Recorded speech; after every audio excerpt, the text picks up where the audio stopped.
আসসালামু আলাইকুম everyone, welcome back to my channel. আশা করছি আপনারা সবাই অনেক বেশি ভালো আছেন। আমি আলহামদুলিল্লাহ ভালো আছি। তো এটা ছিল ঈদের দিন বিকেল বেলা। আমরা আসলে দুপুরের খাবার খেতে, খেতে একটু দেরি করে ফেলেছিলাম। তো দুপুরের খাওয়া-দাওয়া শেষ করে এখন আমরা রেডি হয়ে নিব। আর এগুলো ছিল আমাদের ঈদের ড্রেস ৩ জনের।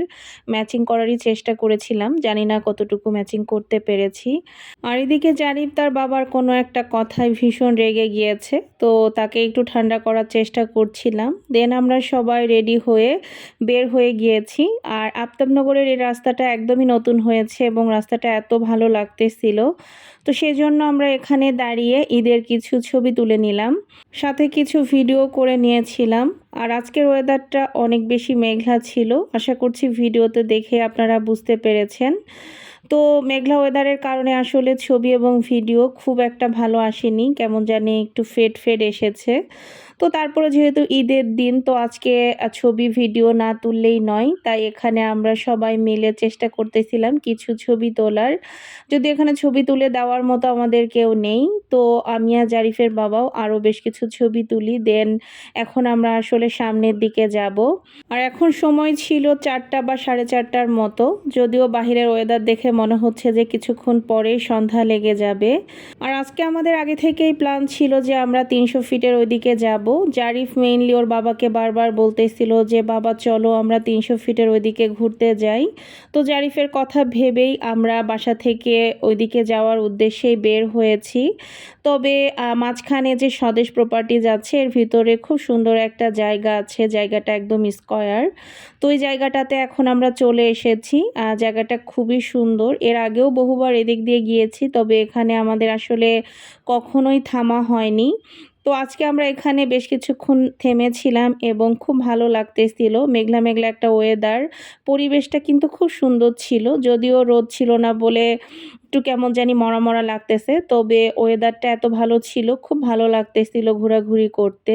আর এখানে আসলে টেম্পোরারি একটা শপ ছিল যে পিছনের দিকে দেখা যাচ্ছে। তো ওখান থেকে জারিফ নাকি একটা স্যান্ডউইচ খেয়েছিল আর জারিফের বাবা নাকি ফিরনি খেয়েছিল। তো আমি আসলে ওখানে আর যাইনি, আমি এইদিকে দাঁড়িয়েছিলাম। আর আমরা আসলে যেহেতু একদমই বাসা থেকে বের হওয়ার আগ দিয়ে খাওয়া দাওয়া শেষ করেছিলাম, তো আমাদের কারোরই আসলে তেমন কোনো ক্ষুধা ছিল না।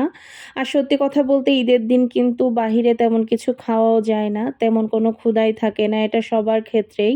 এটা যে শুধু আমাদের ক্ষেত্রে সেটা না।